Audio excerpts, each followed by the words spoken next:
I can't tell you the number of times I've wanted to record gameplay or a computer screen via HDMI while I was in a situation where I couldn't hook things up to a desktop capture card setup.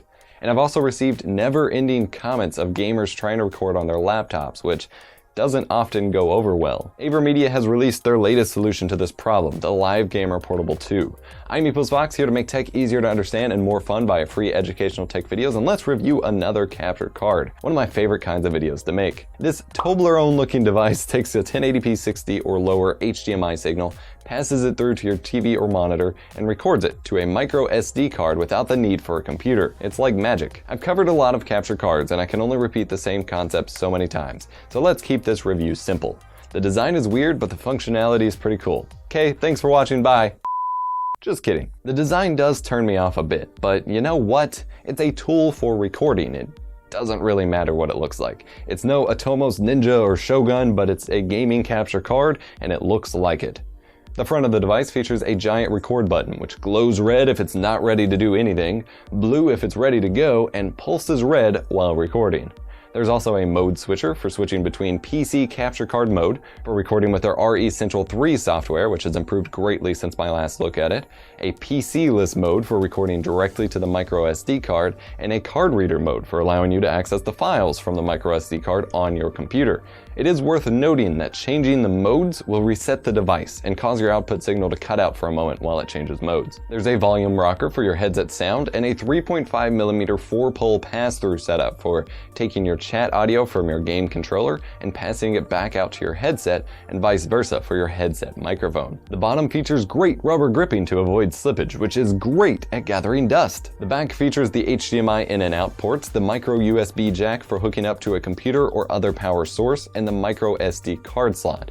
For my testing, I had a SanDisk Ultra 64GB SDXC microSD card, and I had no problems using it with this device. So the main point of this product is the idea that you can record without a computer. Like the high-end camera recorders, you record to a microSD card without needing a powerful computer to handle the recording. The device still needs power over USB to function, however.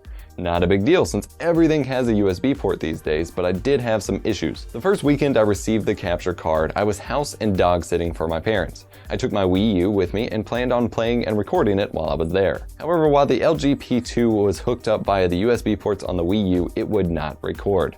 The light would come on, flicker blue for a second, but when I hit start recording, it would not record and the light went back to red. This turned out to be primarily because the USB ports on the Wii U are notoriously underpowered, even to plug in external hard drives. But with only a bicolor LED to indicate what's happening, I spent half the weekend rereading the instruction manuals to figure out what I was missing about the setup process. The instruction manuals aren't even that helpful. Laptop and console USB ports will vary, but they do include a wall wart in the box if you want to power the device that way, which I highly recommend. There is one major sacrifice that comes with recording to the microSD card instead of to a computer, as with standard capture cards: the quality. In my testing, the internal recording recorded to about a 20 megabit per second bandwidth at 1080p 60 fps. This is higher than YouTube compresses to for sure, but still much lower than I'd ever deliberately choose myself. But I love my high bit rates and huge file sizes. Not everyone does. I can't directly compare the quality of recording with it on the PC to recording with it on the microSD card, since I only have one unit and I can't use both modes at once. So what I've done is pass the game feed signal first through the AVerMedia Live Gamer Extreme capture card, which I reviewed previously, to record to my computer at a full 60 megabit per second, and then to the Live Gamer Portable 2 to record internally. You're seeing some of the results. Possibly. Differences in bitrate are hard to convey over YouTube since everything gets trashed in compression anyway. But that's not a bad thing. The less you can tell the difference in the footage, the more useful of a tool the LGP2 becomes. I did notice more washed out color and more blockiness or artifacting with the microSD card recording than the local recording, but the quality was surprisingly adequate regardless. I will have a couple playlists linked in the video description down below with direct uploads of the sample clips used for this video if you want to look at the full clips themselves, along with Amazon Cloud Drive downloads for each clip to get the actual file. AVerMedia's Live Gamer Portable 2 is perfect for those who don't have a good enough computer for game recording or want to record on the go. You sacrifice a bit of quality and control for this functionality, but a trade-off worth making for the price. I hope this review has been helpful for you. If it was, smash the like button, get subscribed for more awesome videos, and consider purchasing this capture card via my Amazon affiliate links in the description down below. I'll see you next time.